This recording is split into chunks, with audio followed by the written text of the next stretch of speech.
Hello my dear, are के simple classes में आपका वेलकम, मोस्ट वेलकम। और आप के लिए लाए हैं पूरे वीक का करंट अफेयर्स जीके जीएस का सुपर कलेक्शन, जो आपको देगा selection where in the government job, where are जिसकी भी आप प्रिपरेशन कर रहे हैं, आपको उसमें मिलेगा आपको श्योर सिलेक्शन। तो first question, who will be the next CJI of India? Bharat के नए सीजे चीफ जस्टिस ऑफ इंडिया कौन बनेंगे? डीवाई चंद्रचूड़, बी संजीव खन्ना और सत्या श्रीनिवासन, पीपी सेनगुप्ता। तो इसका राइट आंसर है बी संजीव खन्ना। जस्टिस संजीव खन्ना जी हमारे 91वें चीफ जस्टिस बनेंगे नवंबर में। और अभी जो प्रेजेंटली हैं chief justice of India DY Chandrachud हैं। आप जानते हैं 28 जनवरी 1950 को हमारे सुप्रीम कोर्ट की स्थापना हुई थी और देश का सबसे बड़ा कोर्ट। अभी इसने अपना 75वां वर्षगांठ अपने मना रहा अपनी स्थापना का, और इसमें बड़े चेंजेस इसने किए हैं। जैसे इसने न्यू फ्लैग अपना चेंज कर दिया, अपना फ्लैग चेंज कर दिया है, इंसिग्निया या एम्ब्लेम को चेंज कर दिया है। अभी अभी इसने लेडी ऑफ जस्टिस न्याय की देवी को परिवर्तित करके सुप्रीम कोर्ट में लेडी ऑफ जस्टिस की नई स्टैच्यू लगाई गई है, जिसमें आंखों से पट्टी हटा दी गई है, पट्टी खोल दी गई है। तलवार के स्थान पर उसमें संविधान की किताब माने संविधान दे पकड़ाया गया है। और वेस्टर्न जो कल्चर के कपड़े पहने हुई थी लेडी ऑफ जस्टिस न्याय की देवी, उनको एक भारतीय परंपरा के अनुसार एक सफ़ेद साड़ी पहना दिया गया है और गहने से एकदम भी पहने हुई है।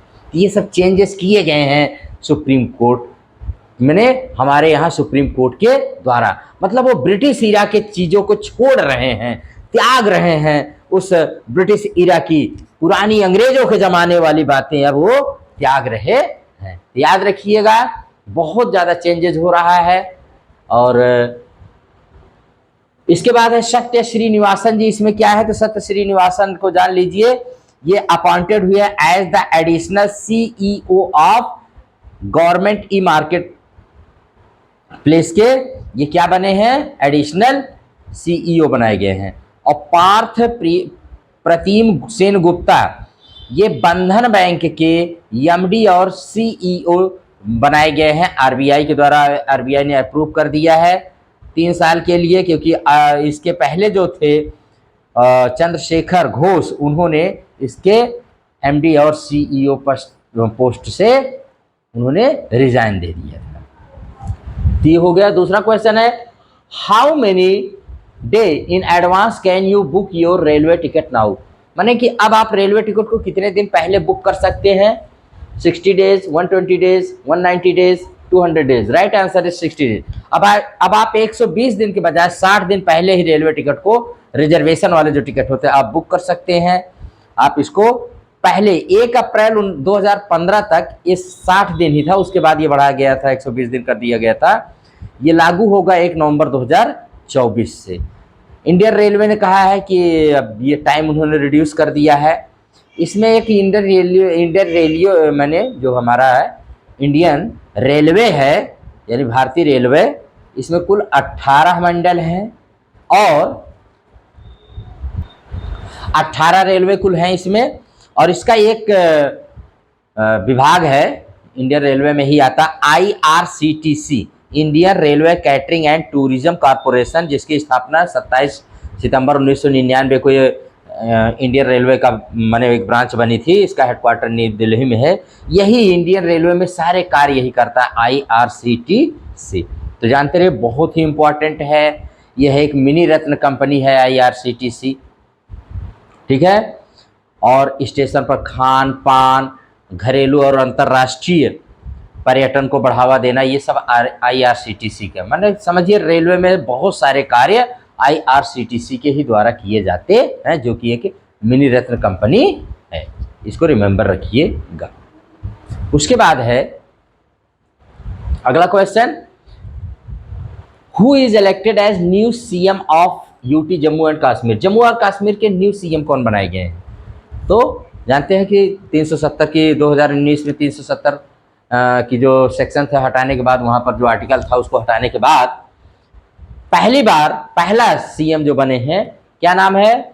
उमर अब्दुल्ला, एसके चौधरी, नायब सिंह सैनी, यस परमेश्वर। तो इसका पहला जो ऑप्शन है उमर अब्दुल्ला, माने जम्मू कश्मीर यूटी के पहले, यूटी बना है ना, उसके पहले तो स्टेट था, फुल स्टेट था, यूटी के पहले सीएम ये बने हैं। और इनके साथ नौशेरा से विधायक सुरेंद्र कुमार चौधरी ये डिप्टी सीएम बने हैं वहाँ के। और वहाँ के एलजी जो हैं वो मनोज सिन्हा जी हैं, जानते ही रहिए। और एक है नायब सिंह सैनी, आप जानते हैं कभी हाल ही में 2 राज्यों में चुनाव हुआ था, माने हरियाणा और जम्मू कश्मीर में। तो जम्मू कश्मीर में तो ये बने हैं, नेशनल कॉन्फ्रेंस के माने वहाँ जीती है कांग्रेस के साथ। और हरियाणा में बीजेपी ने हैट्रिक मारा, तीसरी बार गवर्नमेंट बना लिया है। और उसके जो न्यू सीएम बने हैं उनका नाम है नायब सिंह सैनी। ये दोबारा वहाँ पर सेकेंड टाइम ये सीएम बने हुए हैं। हरियाणा जानते हैं कि बहुत ही छोटा सा स्टेट है और पंजाब से ये अलग हुआ था हिंदी भाषा, माने पंजाब से हिंदी भाषियों के लिए अलग किया गया था। और ये 3 तरफ से दिल्ली को घेरे हुए है हरियाणा। और उसके बाद है यस परमेश्वर। यस परमेश्वर ये जो है ये इंडियन कोस्ट गार्ड के 26वें डायरेक्टर जनरल बनाए गए हैं। जो इसके पहले जो डीजी राकेश पाल थे उनकी हार्ट अटैक से मौत हो गई थी उनके बाद। नायब सिंह सैनी जो हरियाणा के चीफ मिनिस्टर बने हैं, ये 11वें नेता के रूप में है, व्यक्ति के रूप में 11वें हैं। और वहाँ हरियाणा के 19वें मुख्यमंत्री के रूप में है। इसको भी आप रिमेंबर रखिएगा, वेरी वेरी इंपॉर्टेंट है। उसके बाद है who inaugurated the ITU world telecommunication standardization assembly 2024। किसने इनॉग्रेट किया है? President, prime minister, defence minister, finance minister. Right answer prime minister हमारे मोदी जी ने इसको इनॉग्रेट किया है। और उन्होंने आज ही कर्मयोगी सप्ताह, नेशनल कर्मयोगी सप्ताह यानी नेशनल लर्निंग वीक भी लॉन्च किया है, जिसका लक्ष्य है कि जो आप हफ्ते में कम से कम एक दिन 4 घंटे अपने लर्निंग कॉम्पिटेंसी को बढ़ाने के लिए कुछ सीखें। ये जो मिशन कर्मयोगी ये शुरू किया गया था, मिशन कर्मयोगी सितंबर 2020 में इसको शुरू किया गया था। इसका लक्ष्य है कि जो हमारे कर्मचारी हैं उनको कैसे कर्मयोगी बनाया जाए, कैसे वो अपने आप को और कॉम्पिटेंट बनाएं। इसके बाद और जानते रहिए, इसी प्रोग्राम के दौरान प्रधानमंत्री जी ने 8th edition of India mobile congress का भी उद्घाटन किया था। और इंडिया मोबाइल कांग्रेस जो है एशिया की लार्जेस्ट डिजिटल टेक्नोलॉजी प्लेटफॉर्म है। इसका नई दिल्ली में भी उद्घाटन हुआ है। दोनों का आप जानते रहिए, वेरी वेरी इंपॉर्टेंट है, सुपर इंपॉर्टेंट है। अभी 16th ब्रिक्स समिट जो होगा रूस के कजान शहर में, इसमें भी भाग लेने के लिए हमारे प्रधानमंत्री जी फिर से रसिया जा रहे हैं 22 और 23 अक्टूबर को। और 15th ब्रिक्स समिट जो हुई थी वो साउथ अफ्रीका के जोहान्सबर्ग 2023 में हुई थी। आप जानते हैं कि उस दौरान ब्रिक्स जो 5 देशों का समूह है उसमें 6 देश और जुड़े थे, लेकिन अभी उसमें से 2 देश सऊदी अरेबिया और अर्जेंटीना ने मना कर दिया हम नहीं जुड़ेंगे। तो अभी इस समय प्रेजेंटली इसमें 9 कंट्रीज़ है। BRICS is a group of 9 countries. अगर सऊदी अरब भी आ गया उसमें तो 10 कंट्रीज़ का ग्रुप हो जाएगा। और सऊदी माने ब्रिक्स ने एक बैंक की स्थापना किया है, new NDB, new development bank, जिसका HQ जो है चीन के शंघाई शहर में है। Remember it also. और उसके बाद है question number 5, who is inducted into the ICC hall of fame. अभी ICC हॉल ऑफ फेम में किसको शामिल किया गया है?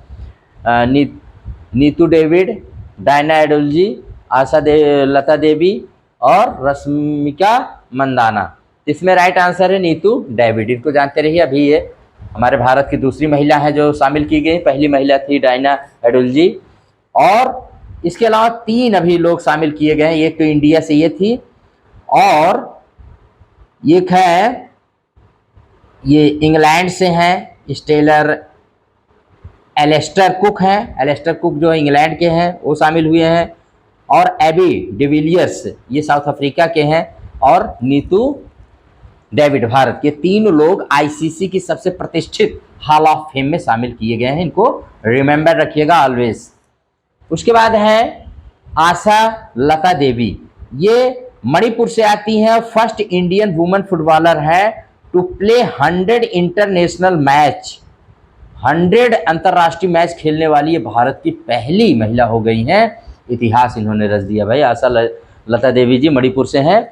और उसके बाद है रश्मिका मंदाना, इनको याद रखिएगा, ये अभी ब्रांड एम्बेसडर बनी है Indian cyber crime coordination centre की, I4C इसको कहा जाता है, Indian cyber crime coordination centre, ताकि साइबर बुलिंग, फ्रॉड या डीप फेक, अब ये डीप फेक का खुद ही शिकार हो गई थी, मशहूर अभिनेत्री हैं दक्षिण से रश्मिका मंदाना, ये डीप फेक का खुद ही शिकार हुई थी, तो इनको बनाया गया है कि आप इसको एम्बेसडर बनिए और लोगों को जागरूक करिए, अवेयर करिए ऑनलाइन फ्रॉड के अगेंस्ट।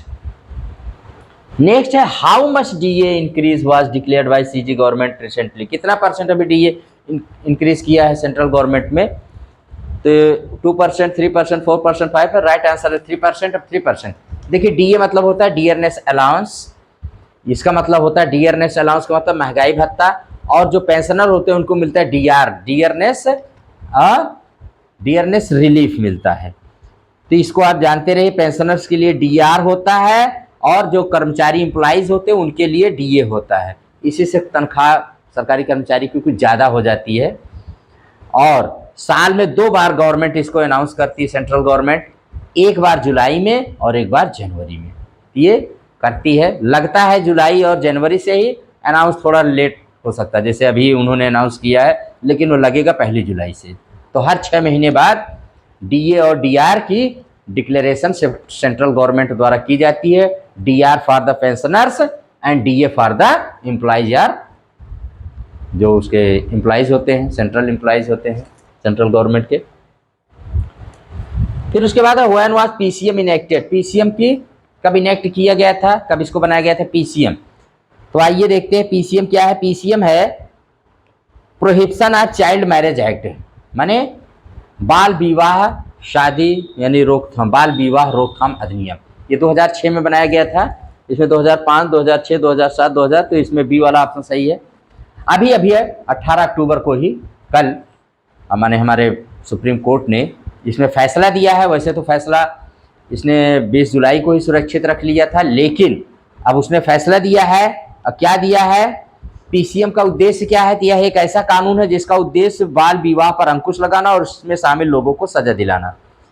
तो 2017 में दरअसल बात हुई कि 2017 में एक एनजीओ है, society for enlightenment and voluntary action, ने एक पीआईएल जनहित याचिका डाली थी और उसने आरोप लगाया था कि जो ये पीसीएमए है, prohibition of child marriage act, ये हमारे देश में पूरी तरह से पालन नहीं किया जा रहा। तो सुप्रीम कोर्ट के 3 जज थे, डीवाई चंद्रचूड़ जी थे और जेबी पर्दीवाला थे और जस्टिस मनोज मिश्रा, इन्होंने सुनवाई किया और बताया कि बाल विवाह रोकने के लिए हमने इसके सारे प्रावधान देखे और हमने ये पाया कि इसके अंदर बिना किसी नुकसान के सजा देने का प्रावधान है, इसलिए अप्रभावी, मतलब इसमें कोई सजा नाम की चीज़ नहीं है, जो सजा है वो किसी काम की भी नहीं है। तो उन्होंने कहा कि अवेयरनेस कैंपेनिंग के जरिए हम बाल विवाह को रोक सकते हैं। यही उन्होंने अभी वर्डिक्ट दिया है 18 अक्टूबर 2024 को। आप जानते हैं कि बाल विवाह माने 18 साल से कम के शादी करना, ये बाल विवाह के अंतर्गत आता है और इसको रोका जाना चाहिए क्योंकि ये बहुत ही खतरनाक है, बहुत ही ज़्यादा है। इसमें यह उन्होंने कहा कि अवेयरनेस कैंपेनिंग माने जागरूकता के जरिए हम इसको रोक सकते।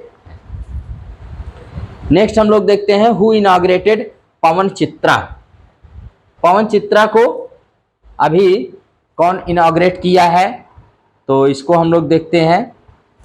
प्रधानमंत्री, डिफेंस मिनिस्टर नितिन गडकरी और डॉक्टर जितेंद्र सिंह। डॉक्टर जितेंद्र सिंह ने इसको इनॉग्रेट किया है। केरल के तिरुअनंतपुरम इंटरनेशनल एयरपोर्ट पर देश का पहला self powered indoor air quality monitor को लॉन्च किया गया, जिसका नाम है पवन मित्रा। क्या है ये? Self powered indoor air quality monitor करेगा। इसको डेवलप किया CSIR NIIST ने। यह टेक्नोलॉजी, ट्रेडिशन और आर्ट का एक पावरफुल ब्लेंड है। ये पूरी तरह स्वदेशी है और इसमें अपने देश में ही जो मटेरियल है उससे बनाया गया है। इसके अलावा नितिन गडकरी जी ने अभी एक पॉलिसी लॉन्च किया है, हम सफ़र पॉलिसी, याद रखिएगा, हम सफ़र पॉलिसी, न्यू दिल्ली में, जिसका उद्देश्य है to provide world class amenities on national highways. National highways पर विश्व स्तरीय सुविधाएं आपको दी जाएंगी। मतलब जैसे आपको लगेगा नहीं कि आप एनएच पे चल रहे हैं, जैसे आपको लगेगा कि किसी बहुत 5 स्टार होटल जैसे में, हमारी सारी सुविधाएं जो होती हैं वो एनएच पर प्रोवाइड की जाएंगी हम सफ़र पॉलिसी के द्वारा। अब एनएच में आप आएंगे, थोड़ा सा आप जान लीजिए कि जो नेशनल हाईवे होते हैं वो सेंट्रल गवर्नमेंट के अंदर आते हैं और सबसे अच्छे रोड को एक्सप्रेस वे कहा जाता है। एक्सप्रेस वे जो होते हैं वो कहीं पर स्पीड माने बहुत जल्दी कनेक्टिविटी देते हैं, और नेशनल हाईवे की कनेक्टिविटी जो होती है वो कनेक्टिविटी बढ़ाने पर होता है, और उनका एक्सप्रेस वे जो होते हैं उनके स्पीड पर वो ज़्यादा होते हैं, मतलब फोकस करते हैं। वो स्पीड माने आप कितनी जल्दी कहीं पर पहुँचे, इसलिए उसमें एंट्री और एग्जिट पॉइंट बहुत कम होते हैं एक्सप्रेस वे पर, और उस पर निकलने और प्रवेश करने के बहुत कम होते हैं, और बहुत फास्ट स्पीड से गाड़ियाँ उस पर चलती हैं। ये बेस्ट रोड हो सकते हैं। ये स्टेट गवर्नमेंट के भी अंडर में आ सकते हैं और सेंट्रल गवर्नमेंट के भी एक्सप्रेस वे। लेकिन नेशनल हाईवे जो होते हैं वो पूरी तरह से किसके होते हैं, सिर्फ सेंट्रल गवर्नमेंट के ही होते हैं। क्योंकि रोड हमारे यहाँ जानते हो ना, एक नेशनल हाईवे है, एक स्टेट हाईवे होती है, एक डिस्ट्रिक्ट हाईवे, माने डिस्ट्रिक्ट लेवल के होते थे। डिस्ट्रिक्ट वाला तो अपना PWD वाले देखते हैं, स्टेट गवर्नमेंट के ही। स्टेट हाईवे जो होते हैं स्टेट सरकार के, नेशनल हाईवे नेशनल होते। अगला देख लेते हैं। नेक्स्ट क्वेश्चन है कि how many countries did visit the place of, अभी हमारे राष्ट्रपति जी ने कितने देशों की यात्रा की है? 1 2 3 4 5, तो राइट आंसर है 3 कंट्रीज की अभी उन्होंने यात्रा की है। कौन सी कंट्रीज हैं? वो कंट्रीज हैं, अल्जीरिया गई थी जिसकी राजधानी अल्जीयर्स है, मॉरिटेनिया गई थी जिसकी राजधानी नवाकचाट है, और मलावी गई थी जिसकी राजधानी लिलोनग्वे,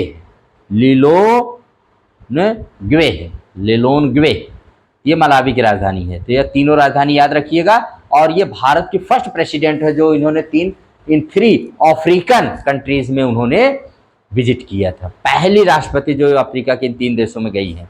अफ्रीका आप जानते हैं, अफ्रीका कॉन्टिनेंट, अफ्रीका में देयर आर 54 कंट्रीज, ये 54 देशों का एक समूह है अफ्रीका कॉन्टिनेंट। तो उन 3 देशों में अभी हमारे ये राष्ट्रपति जी गई थी। नेक्स्ट क्वेश्चन है, what is the capital of Colombia? Colombia की कैपिटल क्या है भाई? कोलंबिया की कैपिटल इसमें दिया गया है भाई, Bogota, Beijing, Kathmandu, Thimphu, Bogota. Right answer है बोगोटा है। बीजिंग चीन की है, काठमांडू नेपाल की, थिम्पू है भूटान की, बोगोटा। कोलंबिया के साथ अभी कोलंबिया भारत के साथ ऑडियो वीडियो को प्रोडक्शन एग्रीमेंट करने वाला 17वां देश बना है। इसके जरिए हमारे यहाँ के फिल्म मेकर वहाँ के फिल्म मेकर हमारे यहाँ, इस तरह से कुछ 17 देशों के साथ भारत ने समझौता किया है। यानी हम वहाँ पर जाकर वो हमारे यहाँ आकर के फिल्म शूटिंग कर सकते हैं, या हम अपनी मार्केट को बढ़ा सकते हैं। तो जानते रहिएगा। कोलंबिया की करेंसी जो पेसो है, वहाँ के राष्ट्रपति गुस्तावो पेट्रो हैं, और यह एक क्रिस्टोफर कोलंबस के नाम पर इसका नाम कोलंबिया रखा गया था, जिसने अमेरिका की खोज किया था। और यह कभी स्पेन की कॉलोनी रहा है, इसलिए यहाँ स्पेनिश यहाँ की नेशनल लैंग्वेज है। और आप इसको बहुत अच्छे तरह से जानते रहिएगा। कोलंबिया को वेरी वेरी इंपॉर्टेंट है, एक साउथ अमेरिकन कंट्री है, साउथ अमेरिका की कंट्री है Colombia. Who inaugurated RO 2024? RO 2024 का उद्घाटन किसने किया है भाई? CJI, PM, president, none. तो CJI भारत के जो चीफ जस्टिस हैं DY चंद्रचूड़ ने अभी इसका उद्घाटन नई दिल्ली में किया है। क्या है RO? तो RO को जानते रहिएगा, advancement of research and global opportunities for holistic Ayurveda. Ayurveda को बढ़ावा देने के लिए RO 2024 का उद्घाटन अभी किया गया है। और ये फर्स्ट इंटरनेशनल कॉन्फ्रेंस है RO, जिसका अभी उद्घाटन न्यू दिल्ली में हुआ है।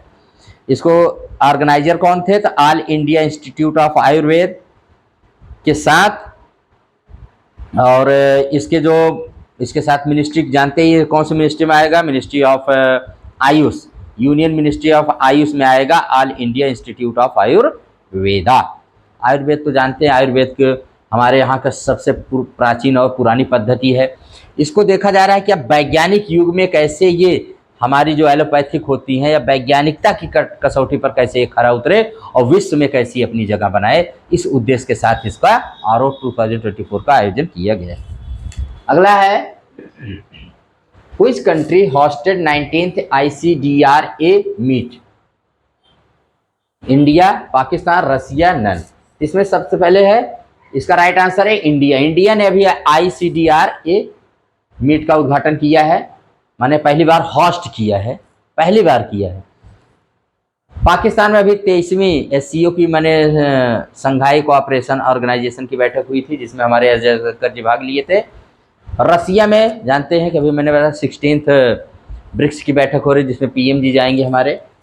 और इंडिया जो ICDR जान लीजिए, ICDR का मतलब होता है international conference of drug regulatory authorities. First time India इसको मतलब अंतर्राष्ट्रीय स्तर पर दवाओं को और जो मेडिकल के इंस्ट्रूमेंट होते हैं उनमें एक मानक स्थापित करने के लिए किया जाता है, WHO की मदद से किया जाता है। यहाँ हमारे यहाँ जो इसका ऑर्गेनाइज किया गया, इसको CDSCO और WHO की मदद से किया गया। इसकी थीम रखी गई थी smart regulation delivering quality assured medical products for all. Smart regulation delivering quality assured medical products for all. ठीक है, इनॉग्रेट मैंने बताया था, इनॉग्रेटर इसके कौन थे? ICDRA के JP नड्डा, जो हमारे यहाँ के हेल्थ मिनिस्टर हैं। पहली बार ICDR की मीट जो हुई थी 1980 में हुई थी एनापोलिस अमेरिका में, किसके द्वारा? WHO के द्वारा। तो which foundation day was celebrated by NSG? अब कह रहे हैं कि NSG के द्वारा अभी NSG नेशनल सिक्योरिटी गार्ड, जिनको ब्लैक कमांडो कहते हैं, जब सारी फोर्सेज हार जाती हैं, एक हमारे यहाँ आतंकवाद विरोधी ये यूनिट है, ये तब आते हैं जब सब हार जाते हैं, ब्लैक कैट कमांडो। और जब ये आते हैं तो इनको कहते हैं ना नेवर से गिव अप। इनका अपने हंसी मजाक में अपने कहते हैं हम लोग कभी गिव अप नहीं करते हैं, बल्कि एकदम से फाइनल करते हैं। तो NSG ने अभी अपना कौन सा बर्थडे वो माने रेजिंग डे मनाया है, फाउंडेशन डे? तो 14th, 15th, 16th, 17th, 14th 16 अक्टूबर 1984 को इसकी स्थापना तब की गई थी सिख आतंकवादियों को कंट्रोल करने के लिए, जब अमृतसर में स्वर्ण मंदिर में हमारे यहाँ की प्रधानमंत्री इंदिरा जी ने ब्लू स्टार ऑपरेशन चलाया था, ऑपरेशन ब्लू स्टार चलाया था, जिसमें आतंकवादियों को वहाँ से भगा दिया गया था। उसके बाद इसकी स्थापना की गई थी और तब से ये टॉप क्लास की, माने इससे बढ़ करके दुनिया में कोई ऐसी फोर्स नहीं जो NSG कमांडो का माने फेस कर सके। इनकी ट्रेनिंग जो होती है वो हरियाणा के मानेसर में होती है इन कमांडोज की। उनका हेडक्वार्टर जो है वो न्यू दिल्ली में है और ये मिनिस्ट्री जो होम मिनिस्ट्री के अंतर्गत आता है और इसका सबसे बड़ा अधिकारी DG यानी डायरेक्टर जनरल होते हैं। NSG एक आतंकवादी रोधी इकाई है, आप जानते रहिए, और इसने बहुत बार भारत को कई प्रकार के संकट से बचाया है, जैसे आतंकवाद, हाईजैक या कोई किडनैप हो जाए। ये VIP को भी, टॉप क्लास के जो VIP मोस्ट VIP होते हैं जो भारत के, उनको भी सुरक्षा देते हैं। लेकिन अभी भारत सरकार ने फैसला किया है कि अब जो VIP की सुरक्षा होगी वो NSG के कमांडो नहीं करेंगे, क्योंकि इनका काम है आतंकवाद से निपटना। तो अब जो VIP की सुरक्षा सिक्योरिटी वो CRPF को दे दी गई है। यस माय डियर, तो मैं बता रहा था इनका मोटो जो है, इनका आदर्श वाक्य जिस पर एक काम करते हैं, सर्वत्र सर्वोत्तम सुरक्षा।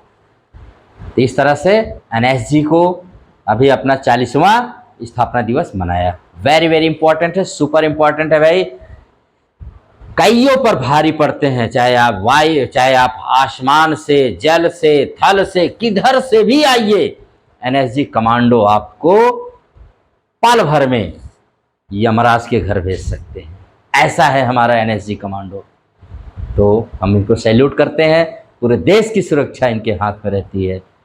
और उसके बाद है क्वेश्चन, व्हाट इज समर्थक इन द न्यूज रिसेंटली? समर्थक क्या है जो भी न्यूज में रहा है? Drone, aeroplane, ship, gun. तो इसका राइट आंसर है शिप। याद रखिएगा, ये एक अभी न्यू शिप है नेवी का। समर्थक जो है इंडियन नेवीज का न्यू शिप है जो LNT के द्वारा बनाया गया। LNT शिपयार्ड के द्वारा बनाया गया है। ये मल्टीपर्पज का शिप है, जानते रहिए। The ship was built under indigenous construction of Kattupalli shipyard in line with Atmanirbhar Bharat and make in India initiatives के तहत ये बनाया गया है। आत्मनिर्भर भारत और मेक इन इंडिया इनिशिएटिव्स के तहत मल्टीपर्पज है। मल्टीपर्पज है, बहुत इंपॉर्टेंट है, जानते रहिए, वेरी वेरी इंपॉर्टेंट है। समर्थक एक इंडियन नेवी शिप है। और उसके बाद है तो क्वेश्चन यहीं पर समाप्त होते हैं। और याद रखिए अब ऑनलाइनर में तो अभी अभी हाल ही में सीपी माने हाल HAL माने हिंदुस्तान एरोनॉटिक्स लिमिटेड को, जो लीडिंग कंपनी है in the field of Indian aerospace and defence sector में, इसको ये 14वीं सेंट्रल एंटरप्राइज है जिसको महारत्न का दर्जा दिया गया है, महारत्न स्टेटस। सरकार ने कंपनियों को उनकी वित्तीय स्वायत्तता के आधार पर महारत्न, मिनी रत्न, नवरत्न ये सब कंपनियों को कैटेगरीज में बांटा है। तो इसमें महारत्न में इसको दर्जा दिया गया। 14वीं कंपनी है CPSC यानी सेंट्रल पब्लिक सेक्टर एंटरप्राइज। ठीक है, yes my dear. Madhya Pradesh की निकिता पोरवाल बनी मिस इंडिया 2024, इसको भी रिमेंबर रखिएगा। अंतर्राष्ट्रीय अभिधम्म दिवस 2024 का आयोजन अभी नई दिल्ली के विज्ञान भवन में किया गया और इसमें भाषण माने इसको संबोधन दिया हमारे प्रधानमंत्री जी ने। और वहाँ उन्होंने कहा कि दुनिया युद्ध में नहीं बुद्ध में समाधान पा सकती है। समाधान अगर ढूंढना हो तो आप बुद्ध में ढूंढिए, और भारत इसका पालन अक्षरशः कर रहा है। कभी आज तक इसने युद्ध किया ही नहीं किसी से, सिर्फ अपने बचाने के लिए किया है, कभी अटैक नहीं किया है, क्योंकि हम बुद्ध के देश के हैं, हम युद्ध नहीं चाहते हैं भाई। अब जो अंतर्राष्ट्रीय अभिधम्म दिवस है पूरी दुनिया में मनाया जाता है।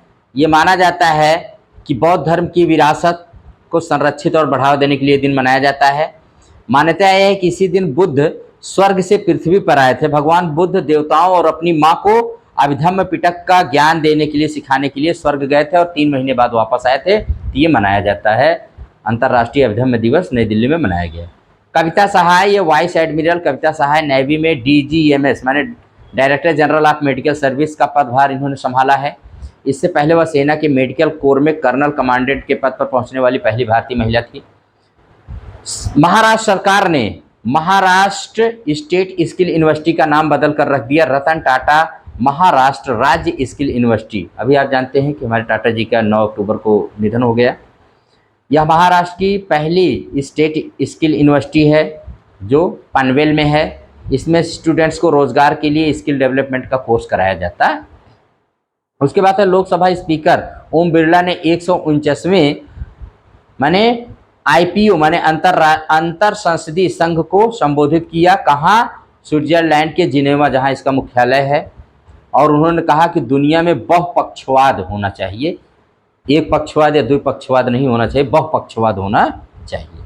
काजीरंगा नेशनल पार्क जो एक सींग गैंडे के लिए प्रसिद्ध है, अब यह तितलियों के लिए भारत का दूसरा सबसे ज़्यादा तितली विविधता का केंद्र हो गया घोषित। इससे पहले नामदफा नेशनल पार्क जो अरुणाचल प्रदेश में है, वहाँ पर ये सबसे ज़्यादा तितलियाँ थी, लेकिन अब दूसरा घर बन गया काजीरंगा नेशनल, जहाँ बहुत सारी तितलियाँ हैं।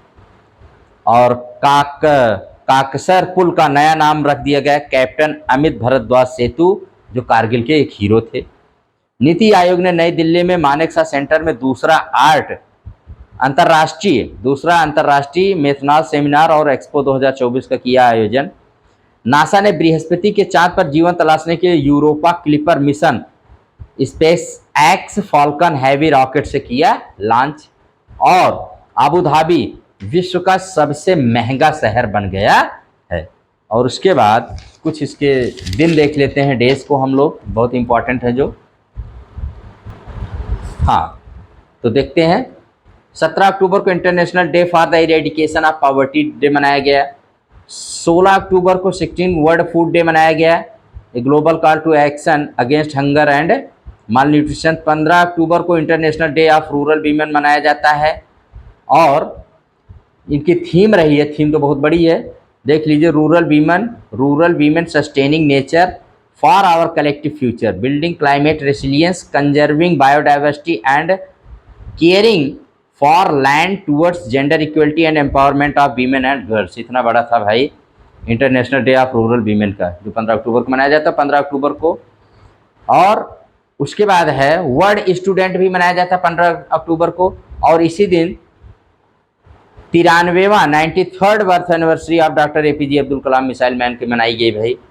14 अक्टूबर वर्ल्ड स्टैंडर्ड्स डे मनाया जाता है। 13 अक्टूबर को international day for disaster risk reduction मनाया जाता है UN के द्वारा। और 12 अक्टूबर और 11 में साल में 2 बार वर्ल्ड माइग्रेटरी बर्ड डे मनाया जाता है। बाई एनुअल इवेंट है, थीम है इंसेक्ट्स फॉर बर्ड्स। तो यही थे हमारे इंपॉर्टेंट डेज, वन लाइनर और MCQ बेस्ड क्वेश्चंस। आप इसी तरह से इसको सुनिए, बार बार सुनिए और आगे अपने जीवन पढ़िए, अपने सपनों को पूरा करिए। इसी के साथ इस क्लास को यहीं पर एंड करते हैं। सिर्फ 30 मिनट में पूरे वीक का करंट अफेयर, GK, GS मैंने कलेक्ट करके आपको दिया है। आप बार बार इसको सुनिए और आगे बढ़ जाइए। Never forget to subscribe my channel RK simple classes. इसी के साथ क्लास को एंड करते हैं। Thank you very much.